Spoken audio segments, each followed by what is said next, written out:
বাংলাদেশ আর মায়ানমারের ভিতরে যুদ্ধ লাগলে আমাদের বাংলাদেশকে কি কোন কোন দেশ সাপোর্ট করবে এবং মায়ানমারকে কোন কোন দেশ সাপোর্ট করবে সেটাই আজকে এই ভিডিওতে তোমাদেরকে জানাবো। তো ভিডিওটা ফুল দেখতে থাকো। আর বাংলাদেশ সেনাবাহিনী এখন আগের থেকে তুলনামূলক অনেক শক্তিশালী হয়ে উঠেছে। বাংলাদেশ আর এবং মায়ানমারের ভিতরে যুদ্ধ লাগলে মায়ানমার কিন্তু ইচ্ছা করে বাংলাদেশের সাথে যুদ্ধ করতে চাচ্ছে। যদি মায়ানমার ইচ্ছা করে বাংলাদেশের সাথে যুদ্ধ করতে চায় এবং মায়ানমার ইচ্ছা করে এই বাংলাদেশের বর্ডার গার্ডে সৈনিক পাঠিয়ে দিচ্ছে এবং বিভিন্ন ধরনের অস্ত্র দিয়ে হামলা করছে, কিন্তু বাংলাদেশ সেনাবাহিনী তত গুরুত্ব দিচ্ছে না, তারা যুদ্ধ করতে ব্যতীত চাচ্ছে। যদি মায়ানমার সেনাবাহিনী আমাদের উপর হামলা করে তাহলে বাংলাদেশও একটুখানি ছেড়ে কথা বলবে না মায়ানমারকে। এই ক্ষেত্রে যদি বাংলাদেশ এবং মিয়ানমার যুদ্ধ লেগে যায় তাহলে কোন কোন দেশ বাংলাদেশকে সাপোর্ট করবে এবং কোন কোন দেশ মিয়ানমারকে সাপোর্ট করবে। তার আগে আমরা এটা জেনে নেই 2019 সালে জাতিসংঘ একটা আলোচনায় মিয়ানমার এবং বাংলাদেশের ভিতরে একটা ভোট হয়েছিল। সেই ভোটে বাংলাদেশকে ভোট দিয়েছিল 134টি দেশ এবং মিয়ানমারকে ভোট দিয়েছিল 9টি দেশ। তো 197 দেশটির ভিতরে 9টি দেশ মিয়ানমারকে ভোট দিয়েছিল, 134টি দেশ বাংলাদেশকে ভোট দিয়েছিল, আর বাকি 28টি দেশ বা কোনো দেশে ভোট দেয়নি, তারা কোনো আগ্রহী প্রকাশ করেনি এই রোহিঙ্গা এই ব্যাপার নিয়ে। তাই হোক, নাম্বার 1 তুরস্ক আমাদেরকে বাংলাদেশকে সাপোর্ট করেছিল অনেকভাবে, যে বাংলাদেশকে যদি কোনো সময় মিয়ানমার আক্রমণ করে তাহলে তুরস্ক আমাদেরকে সরাসরি সেনাবাহিনী সাপোর্ট বিভিন্ন জিনিস সাপোর্ট দেবে, তারা শক্তভাবে আমাদেরকে সাপোর্ট করেছিল। ভারত এবং চীনের বিপক্ষে গিয়ে তুরস্কের বাংলাদেশের পক্ষে যুদ্ধ করা একটু অস্বস্তিকর হতে পারে।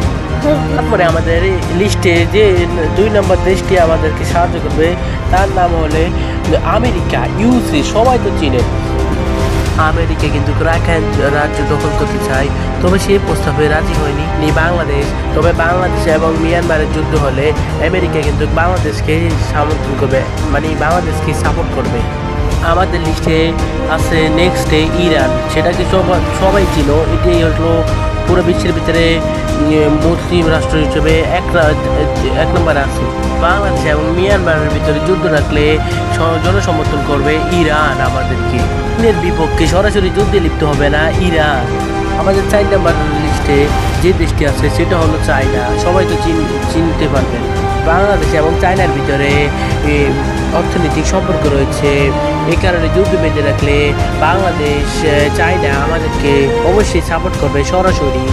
যত কিছু লাগে, অস্ত্র ট্রেন যাই লাগে আমাদেরকে সব কিছু দিয়ে সমর্থন করবে বা চীন। সঙ্গে যে ইয়াটা ছিল সেখানে মিয়ানমারকে সাপোর্ট করেছিল চীন। Next India. যদি শেখ হাসিনা ক্ষমতা থাকতো তা না হলে ভারত বাংলাদেশকে অবশ্যই সাপোর্ট করতো। এখন ডাক্তার ইউনূস ক্ষমতায় আছে, তার কারণে আমাদের সাপোর্ট করতেও পারে নাও করতে পারে, আধা ইয়ার ভিতরে আছে। আর ইন্ডিয়া আর বাংলাদেশের ভিতরে কিন্তু তর্ক বিতর্ক হচ্ছে যে যুদ্ধ করার মতামতি হয়ে যাচ্ছে পাই। নেক্সট রাশিয়াকে তো সবাই চিনিয়ে থাকবেন যে সেটা হচ্ছে সবচেয়ে বৃহত্তম একটা দেশ। পুরো পৃথিবীর ভিতরে বৃহত্তম দেশ হলো রাশিয়া কিন্তু চীন, মায়ানমার এবং বাংলাদেশ 2 দেশকে সমর্থন করে থাকে।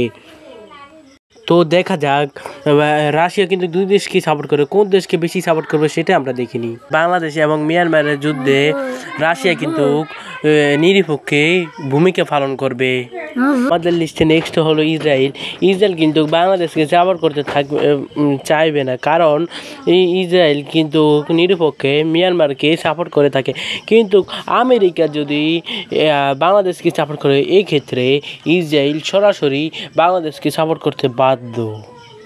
তার মানে বোঝা গেল নেতানিয়াহু আমাদের বাংলাদেশকে সাপোর্ট করতে চায় না, কিন্তু নেতানিয়াহু আমেরিকার কারণে বাংলাদেশকে সাপোর্ট করা অবশ্যই জরুরি।